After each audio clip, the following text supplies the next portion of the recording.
The problem wasn't the cherries. The problem was their size. At least according to everyone else. Margaret Hale stood inside the county fruit co-op, holding a crate of deep red cherries, while Grant Mercer flipped through grading standards. Then sighed. Never a good sign. Margaret already knew that sigh. Farmers learned quickly. Good news rarely arrived wearing that expression.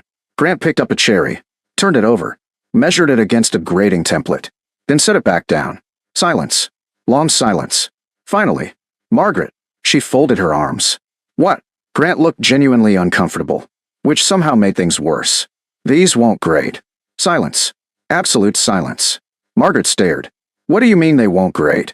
Grant picked up another cherry. Too small. Long pause. Then, they taste fine. Grant nodded. Yes. They look healthy. Yes. They aren't damaged. No. Silence. Then, so what's wrong with them? Grant held up the grading sheet. Size. The answer followed her all the way home. Because it sounded ridiculous. Not incorrect. Just ridiculous. The cherries tasted exceptional. Every person who sampled them agreed. Yet apparently several millimeters determined whether they mattered. That bothered her. A lot. The Hale orchard sat on rolling Missouri hills where most growers planted commercial sweet cherries. Large fruit. Uniform color. Consistent appearance. Everything designed for fresh market buyers. Margaret's orchard looked different. Very different. The trees originally came from her grandfather Samuel Hale. A stubborn man with an unfortunate habit of asking questions nobody else asked. One summer evening, when Margaret was 13, she followed him through the orchard carrying harvest buckets. The trees bent beneath heavy fruit. Not large fruit, just abundant fruit. Samuel stopped beside an older row, picked a cherry, then handed it to her. Try it. Margaret bit into it.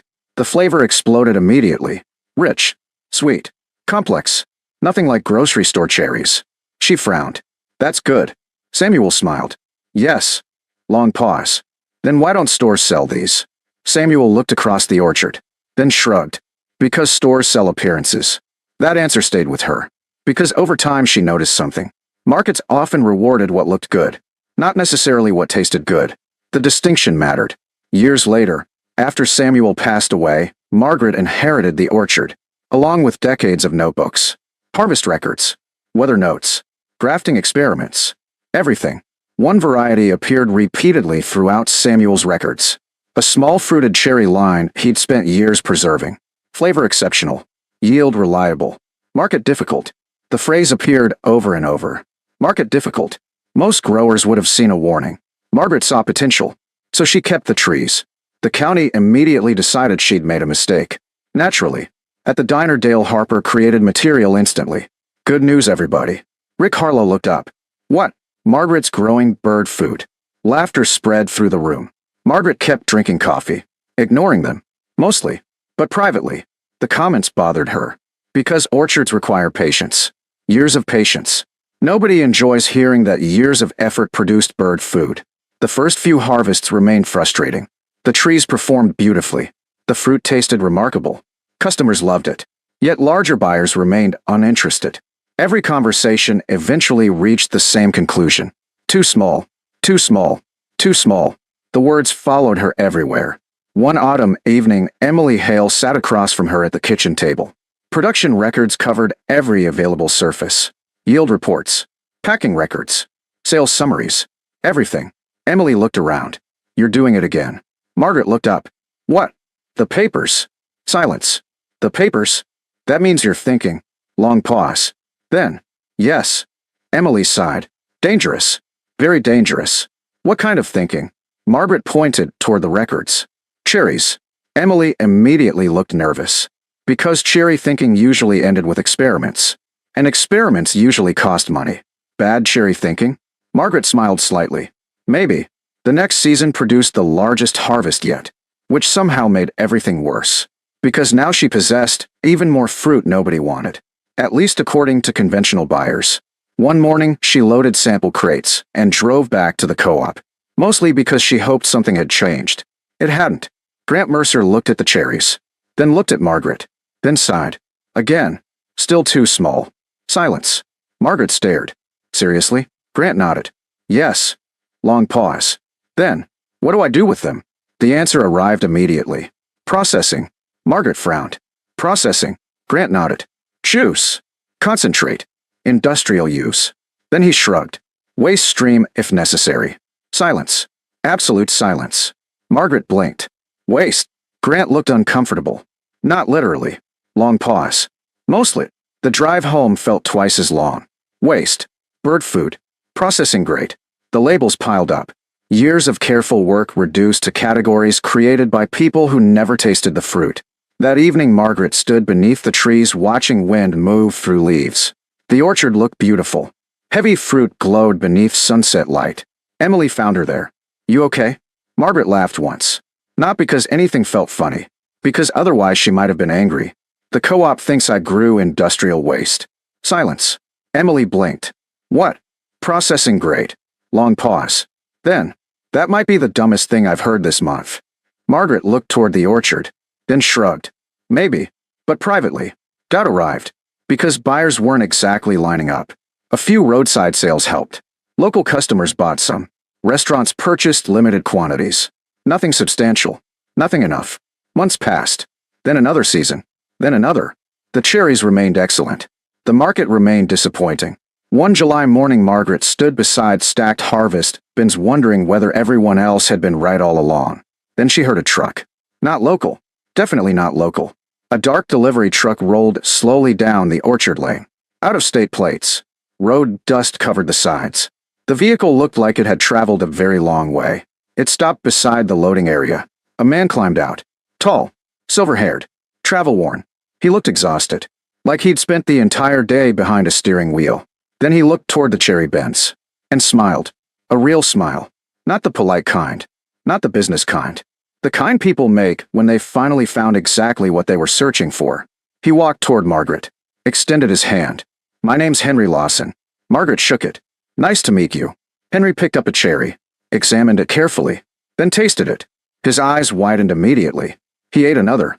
Then looked back at her. And asked a question nobody at the co-op had ever asked. Do you have more of these? Margaret stared at him for several seconds. Because nobody had ever asked that question before. Not once. The co-op asked size. Buyers asked grading standards. Processors asked volume. Nobody asked whether she had more. Henry noticed her expression. Then smiled. Is that a strange question? Margaret laughed softly. A little. He looked toward the stacked harvest bins. Rows of them. Filled with deep red cherries. Then back at her. How many acres? Margaret answered. Henry nodded slowly. Then smiled again. Good. Long pause. Then. Good. Yes. He picked up another cherry. Bit into it. Then another. Margaret watched. Because most buyers sampled one fruit. Maybe two. Henry was on his sixth. That seemed unusual. Finally she folded her arms. So what exactly do you do? Henry smiled. Brandy. Silence. Then. Brandy. He nodded. Craft fruit brandy. Long pause. Then. And you drove all this way for cherries? Henry laughed. Not cherries. He held one up. These cherries. That answer stayed with her. Because nobody had ever spoken about the fruit that way. Not once. The next several hours disappeared. Henry walked through the orchard. Examined trees. Sampled fruit from different rows. Asked questions about soil. Rainfall. Rootstock. Harvest timing. Everything. At one point, he simply stood beneath a tree eating cherries while taking notes. Emily looked at Margaret. Margaret looked back. Neither knew what to make of it. Finally, Margaret asked, what makes these so special? Henry pointed toward a cherry. Flavor concentration. Silence. Then, meaning, he smiled. Everybody else sees small fruit. Margaret nodded. Yes. I see less water. Long pause. Then, what? Henry picked up two cherries. One of hers. One from a commercial sample he brought with him. He cut them open. Then pointed. Large fruit often means more water. He tapped hers. These are concentrated. Another pause. More sugar. More aroma. More character. Margaret stared. Because nobody at the co-op had ever said anything remotely similar. The co-op measured diameter. Henry measured flavor. The distinction mattered. That evening Henry stayed for supper. Afterward they sat on the porch overlooking the orchard. The sunset painted the hills gold. Henry leaned back.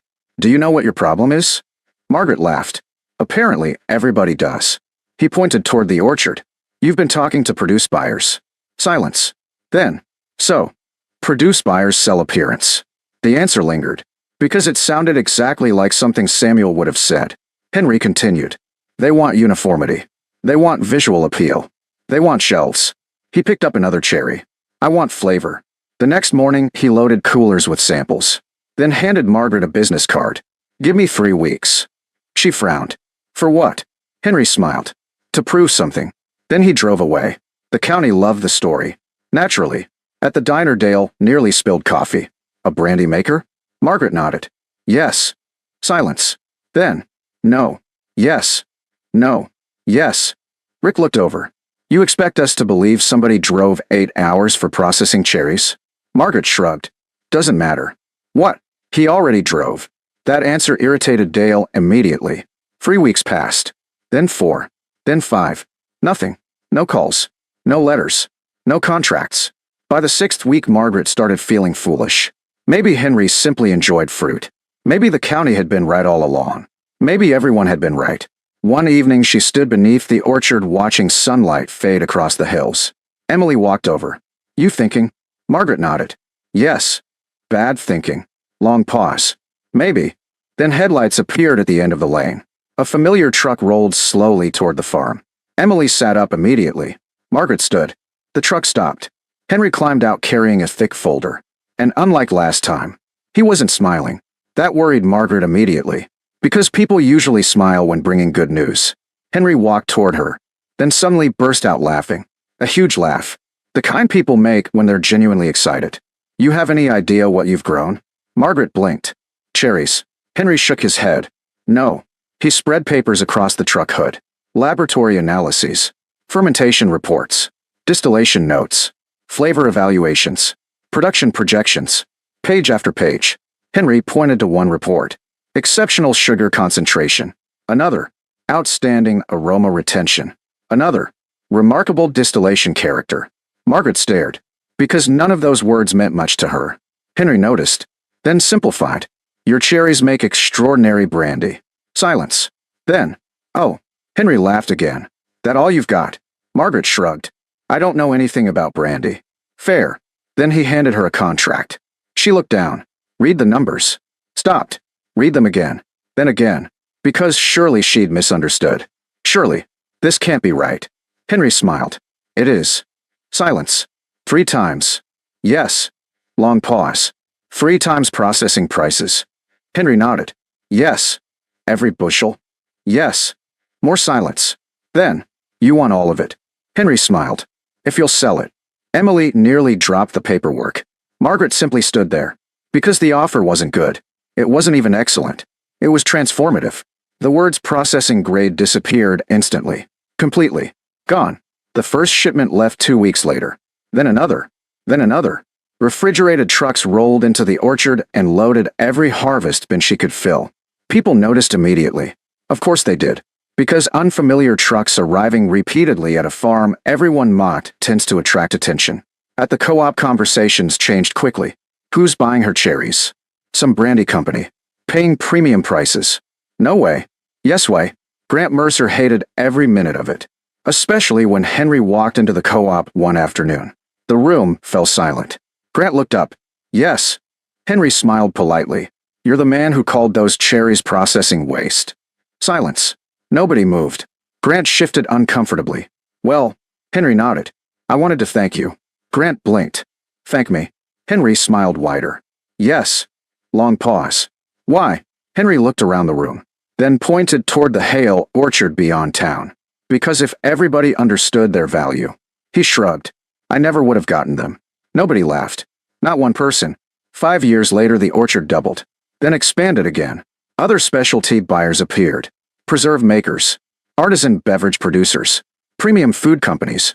The same cherries everyone dismissed became one of the most sought-after specialty crops in the region.